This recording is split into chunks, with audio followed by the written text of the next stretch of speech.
স্বাগত জানাচ্ছি এশিয়ান টেলিভিশনের সমসাময়িক বিষয় নিয়ে সাপ্তাহিক বিশেষ আয়োজন জানা উচিত অনুষ্ঠানে। সাথে আছি আমি শারমিন জাহান মেরি। প্রিয় দর্শক, আমাদের সাথে স্টুডিওতে উপস্থিত আছেন বিজিএমই এর এবং সোসাইটি ফর অ্যান্টি অ্যাডিকশন মুভমেন্টের সহসভাপতি মোহাম্মদ নাসির, এবং সাথে আছেন জগন্নাথ বিশ্ববিদ্যালয়ের আইন বিভাগের সহকারী অধ্যাপক খায়ের মাহমুদ। আমাদের আজকের বিষয় আইন করে মাদক প্রতিরোধ কতটুকু সম্ভব। আপনাদের দুজনকে আমাদের স্টুডিওতে স্বাগত। আপনি তো এন্টি মুভমেন্ট নিয়ে কাজ করছেন, মাদকে আসক্ত হওয়ার আসলে কারণ কি? ধন্যবাদ আপনাকে। মাদক আসলে পারিবারিক অবক্ষয়, সামাজিক অবক্ষয়, অনেক ক্ষেত্রে ধর্মীয় অনুশাসন যদি না থাকে, পরিবারের মধ্যে ডিসিপ্লিন যদি না থাকে, সেক্ষেত্রে আপনার যুব সমাজের এই মাদকের প্রতি আসক্ত হয়ে যাওয়ার একটা সম্ভাবনা থাকে। আজকে আমাদের বাংলাদেশে দেশ এবং জাতির জন্য বড় অভিশাপ হয়ে দাঁড়িয়েছে এই মাদক। আপনি শিরোনাম করেছেন আইন করে মাদকের প্রতিরোধ কত সম্ভব। শুধু আইন করে সেটা সম্ভব নয়, এখানে সচেতনতা বৃদ্ধি করতে হবে। পারিবারিক মা বাবার, প্যারেন্টসদের দায়িত্ব রয়েছে, বন্ধুবান্ধবের দায়িত্ব রয়েছে, শিক্ষকদের দায়িত্ব রয়েছে। সচেতন করতে হবে, পাশাপাশি প্রতিরোধ করতে হবে। যেখান থেকে এই মাদকের উৎপত্তি হচ্ছে সেই জায়গাটায় আপনার যদি আইনের মাধ্যমে প্রয়োগ করা হয়, তাহলে এটা বিভিন্ন জায়গায় ছড়িয়ে পড়ার যে অবকাশ থাকে সেটা হতে পারবে না। তো আপনার কাছে আসছি, মাদকে আসক্ত হওয়ার কারণ কি এবং কি কি লক্ষণ দেখলে আমরা বুঝতে পারি যে কোনো ব্যক্তি মাদকে আসক্ত হয়েছে? ব্যাখ্যা করেই দিয়েছেন। তারপরেও আমি আইনের একজন ছাত্র শিক্ষক হিসেবে যেটা থিওরিজের দিক থেকে যেগুলো পড়েছি, সেখান থেকে আসলে মাদকে আসক্ত হওয়ার বেশ কিছু কারণ আছে। একটা হচ্ছে আপনার খুব বিখ্যাত একটা থিওরি আছে, আপনার মার্টেন্স থিওরি বলা হয়, প্রায় 1938 সালের পুরনো, বাট ইটস স্টিল ওয়ার্কিং। যেটাতে বলা হচ্ছে যে প্রত্যেকটা মানুষের জীবনে একটা মিনস অ্যান্ড গোলস থাকে। সো আপনার যখন আপনি সেটা, আপনার যে মিনসটা থাকবে না, but you want to achieve that goal, তাহলে পরে আপনি কিন্তু ফ্রাস্ট্রেটেড হয়ে গিয়ে যে কোনো ধরনের অপরাধ করতে পারেন। সেটা মাদক হতে পারে, অন্য ধরনের অপরাধ হতে পারে। আর একটা হচ্ছে খুব বিখ্যাত একজন ভারতীয় ফিলান্থ্রপিস্ট, ওনার একটা ব্যাখ্যা আছে। উনি বলছে যে হিউম্যান বডি আপনার প্লেজেন্টনেস চায়, নিজেকে সন্তুষ্ট করতে চায়। তো সেটা আপনার নানানভাবে করতে পারে। আপনি যদি পজিটিভলি করেন, আপনি বই পড়তে পছন্দ করেন, আপনি যদি আরও ভালো কিছু আপনাকে মোটিভেট করে অন্য কোনো কাজে, ভালো খেলতে পছন্দ করেন, সেটাতে যদি সেটা না করতে পারেন, তাহলে পরে আপনি এটাকে নেগেটিভলি আউটবাস্ট করবেন। যেমন সেটা হতে পারে মাদক, হতে পারে যৌনতা, অন্য যে কোনোভাবে। এখন এইটা যখন মানুষ নিজেকে প্রেজেন্ট করতে পারে, প্রেজেন্টনেসটা যখন আসে, নেক্সট হচ্ছে purpose. If you don't have a purpose in your life, উদ্দেশ্য যদি না থাকে, তাহলে পরেও মানুষ গিয়ে আপনার এই ধরনের মাদক আসক্তি বা অন্য ধরনের যে অপরাধ, এটাতে জড়িয়ে পড়ে। তো আমার মনে হয় এই দুটো থিওরি আমারও খুব পছন্দ, যে হ্যাঁ, এটা একটা কারণ যেখানে মানুষ মাদক আসক্ত হয়। আর লক্ষণের যে বিষয়, এটা আসলে আমরা কম বেশি সবাই জানি, যে আপনি যখন একটা সচেতন নাগরিক মাত্রই বুঝতে পারবে যে একজন অস্বাভাবিক ব্যক্তি যখন একজন মাদক আসক্ত হয়, তার আচরণগত পরিবর্তন হবে। তিনি হয় খুব সাইলেন্ট হয়ে যাবেন, তার যে স্বাভাবিক জীবন তিনি সেটাতে থাকবেন না। তো তার আচরণগত, এবং একটা পরিবারে আপনি যদি দেখবেন যে একজন ব্যক্তি যদি মাদক আসক্ত হয়, পুরো পরিবারের সুখ শান্তি সেটাতে এফেক্ট করে। অ্যান্ড আমরা খুব সহজেই এটা ধরতে পারি। কিন্তু আরেকটা সমস্যাও আছে, যে আধুনিক এখনকার সময়ের সাথে যে নতুন ধরনের যে মাদকগুলো আসছে, এগুলো অনেকাংশেই, ইয়াবা যদি আমরা বলি, বর্তমান সময়ের একটা এক ধরনের খুব নেগেটিভলি পপুলার একটা মাদক। এটার অনেক ধরনের সিমটম আছে, এটা ইনিশিয়ালি বোঝা যায় না, বা যখন আপনি এটাতে আসক্ত হয়ে পড়বেন, তখন কিন্তু আপনার পরিবার এবং আপনার যে যারা আপনার নিয়ার অ্যান্ড ডিয়ার ওয়ান, তারা কিন্তু বুঝতে পারবে। ধন্যবাদ। আপনি তো মাদক নিয়ে অনেক কাজ করছেন, আসলে মাদক মানুষ কেন নেয়, এটার কারণ কি? যেটা উনি বলেছেন, যে হতাশা থেকে মানুষ যখন তার লক্ষ্যে পৌঁছাতে পারে না, একটা এইম থাকে, সেখানে যদি কোনোভাবে লক্ষ্যচ্যুত হয়, তখন সে মাদকের প্রতি আসক্ত হয়ে পড়ে। আমরা ইদানিং দেখতে পাচ্ছি আপনার ছেলের হাতে বাবা খুন হচ্ছে, মা খুন হচ্ছে, আবার উল্টোটাও আমরা দেখতে পাচ্ছি।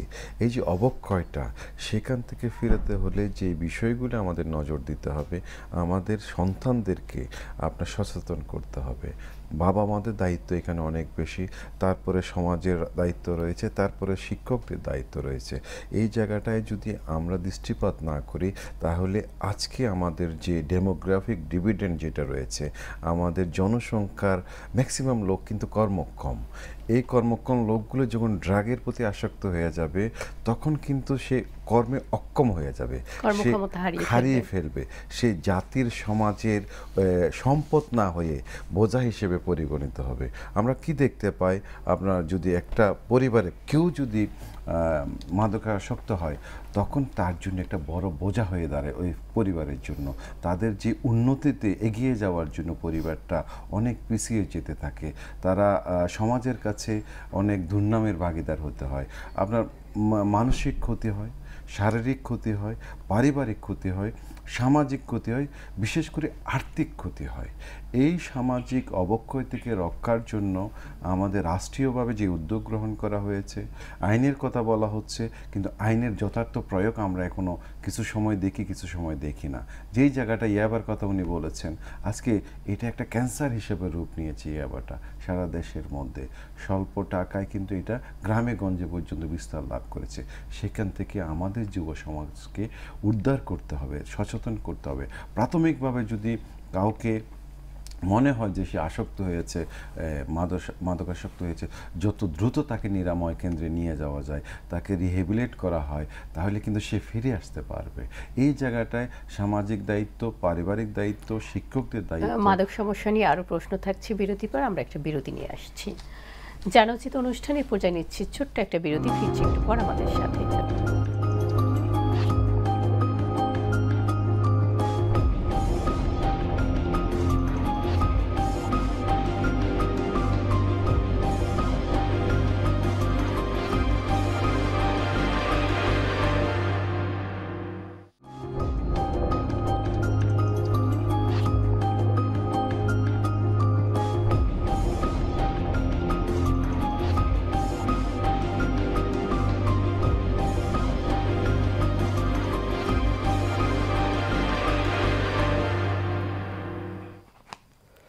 বিরতির পর আবারও স্বাগত জানাচ্ছি জানা উচিত অনুষ্ঠানে, সাথে আছি আমি শারমিন জাহান মেরি।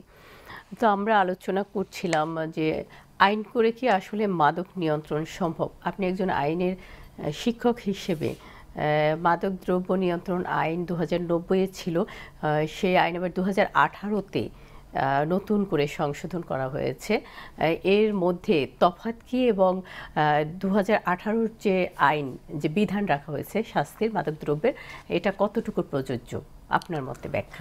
ধন্যবাদ। প্রথমে একটু ক্লিয়ার করে নিই, আমাদের যে প্রথম যে প্রশ্নটা, অর্থাৎ আইন করে নিয়ন্ত্রণ করা যায় কিনা, আমার যদি ব্যক্তিগত মতামত বলেন, আমার উত্তর হচ্ছে না।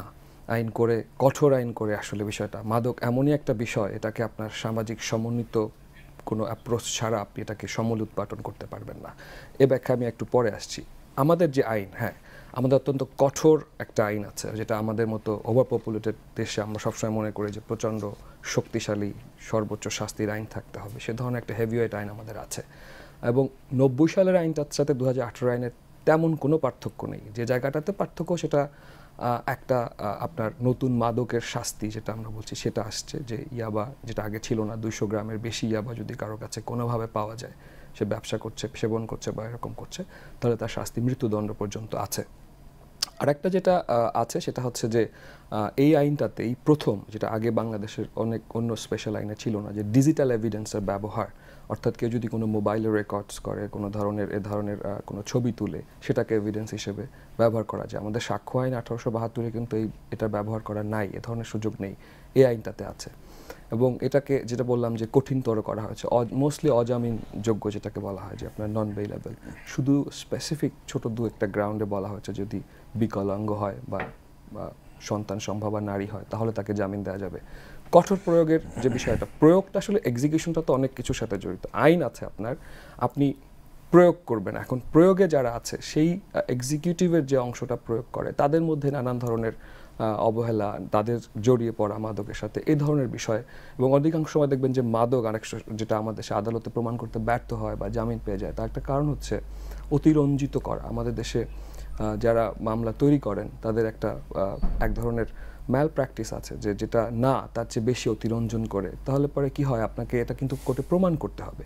এটার সাথে তো আরো বড় গডফাদারও থাকেন, আইন শৃঙ্খলা বাহিনীও সম্পৃক্ত থাকেন বলে আমরা শুনতে পাই, হয়তো এটাও একটা কারণ হতে পারে। সেটা অস্বীকার করব না, আমাদের অতীতে নানান ধরনের রিপোর্ট এসছে যে তারা জড়িত। এবং একই সাথে বাংলাদেশে দেখেন গত বছরের মে মাস থেকে কিন্তু একটা ড্রাস্টিক অ্যাকশন চলছে, এটাকে বলছি আমরা অ্যাগ্রেসিভ পুলিশিং। এখন অ্যাগ্রেসিভ পুলিশিং পৃথিবীর অনেক দেশই করেছে, আমার দেশে অনেকজনই দেখবেন এটাকে সমর্থন করে, যে বলে যে ধরনের আমেরিকাতে হয়েছে, ফিলিপাইনে হয়েছে, and these are not good examples. এবং আমেরিকা 1960 সালে এটা শুরু করেছিল, নিক্সন সাহেব করেছিলেন, কিন্তু উনি কিন্তু 2000 সালে এসে ওই আমেরিকায় বলেছে যে war against drug is not a successful one. তাই এটার থেকে সরে এসছে এবং এখন তারা মোর দেন $10 বিলিয়ন খরচ করছে টু এনকাউন্টার ইট, যেটাকে কিভাবে আমি সমূলোৎপাটন করতে পারি, because America is having problem from South America, Colombia, Mexico থেকে প্রচুর ড্রাগ আসে ওদের দেশে। আমাদের দেশের সমস্যাটা কিন্তু অনেকটা রকম, বাংলাদেশে কোনো মাদকের উৎপাদন হয় না, সবই বাংলাদেশে আসে, কোনো না কোনো চ্যানেল থেকে আসে, হয় মিয়ানমার না হয় ভারত। প্রায় 270 কিলোমিটার মিয়ানমারের সাথে একটা অরক্ষিত আমাদের একটা জোন আছে, সেখান থেকে আসে। আইন কঠোরভাবে আছে, এটা বলছি, ওই যে এক্সিকিউশনের জায়গায় গিয়ে কিছু গলদ হয়। আপনার কাছে আবার আসবো, আপনার কাছে প্রশ্ন হচ্ছে সমাজে মাদকের যে সাপ্লাইটা অ্যাভেলেবেল, এটা ডিমান্ড এবং সাপ্লাই একটার পরিপূরক। তো সাপ্লাইটা যদি রোধ করা যায় তাহলে তো ডিমান্ডের উপর একটু চাপ আসবে, কমে আসবে। তো সাপ্লাইটা কিভাবে প্রতিরোধ করা যায়? যেটা আমাদের প্রফেসর সাহেব বলেছেন যে আমাদের দেশে কিন্তু কোনো মাদক তৈরি হয় না, মায়ানমার থেকে আসে, হয়তো ভারত থেকে আসে, অন্যান্য বিভিন্ন পথে চলে আসে। সেই জায়গাটায় যদি আমরা রোধ করতে পারি, আমরা যদি ডিটারমাইন্ড হই যে আমরা এটা ঢুকতে দিব না, আমাদের আইন শৃঙ্খলা রক্ষাকারী বাহিনী যদি ডিটারমাইন্ড হয়, সম্প্রতি সরকারও কিন্তু জিরো টলারেন্স ঘোষণা করেছে এই মাদকের বিরুদ্ধে। সেই জায়গাটা যদি আমরা বন্ধ করে দিই, এটা যদি সহজলভ্য না হয়, যারা সেবন করছে তারা যদি সহজে সেটা না পায়, তাদেরকে যদি অ্যাওয়ারনেস বাড়ানো যায়, এই মাদকের ক্ষতিকারক দিকগুলো যদি আমরা তুলে ধরতে পারি, বিভিন্ন জায়গায় আমরা সভা করে, সেমিনার করে, সিম্পোজিয়াম করে, কলেজ, ইউনিভার্সিটি, বিভিন্ন জায়গায় লোকালয়ে যদি, এই যে আপনার আজকের যে অনুষ্ঠান, এটার মাধ্যমে একটা অ্যাওয়ারনেস হচ্ছে, সেই জায়গাগুলো আমরা যত বেশি করতে পারবো তত বেশি কিন্তু একটা সময় না একটা সময় যদি ওই যারা সেবন করছে তাদের ব্রেইনে যদি আমরা ঢুকাতে পারি এই মাদক তার জন্য ক্ষতিকর, তার পরিবারের জন্য ক্ষতিকর, শারীরিক ক্ষতিকর, আর্থিক ক্ষতিকর, এটা যখন ঢুকাতে পারবো এবং সেটার থেকে যদি বের হয়ে আমরা নিরাময় কেন্দ্রে নিয়ে রিহেবিলিটেট করতে পারবো, তাদেরকে বের করে নিয়ে এসে কর্মজগতে ঢুকাতে পারবো, তখন কিন্তু অনেকাংশে নির্মূল হয়ে যাবে। আমরা বাংলাদেশ আজকে স্বল্পোন্নত দেশ থেকে মধ্য আয়ের দেশের দিকে আমরা এগিয়ে যাচ্ছি। সেই এগিয়ে যাওয়ার মধ্যে এই ইয়াং জনগোষ্ঠী, তাদেরকে যদি আমরা অর্থনীতির মেইন স্ট্রিমে সম্পৃক্ত করতে পারি, তাহলে আমাদের এগিয়ে যাওয়াটা আরও ত্বরান্বিত হবে। আমরা আরও একটা বিরতিতে যাব, বিরতির পর নিরাময় নিয়ে কথা বলব। দর্শক, জানা উচিত অনুষ্ঠানে নিচ্ছি আরও ছোট্ট একটা বিরতি, ফিরছে একটু পর, আমাদের সাথেই থাকুন।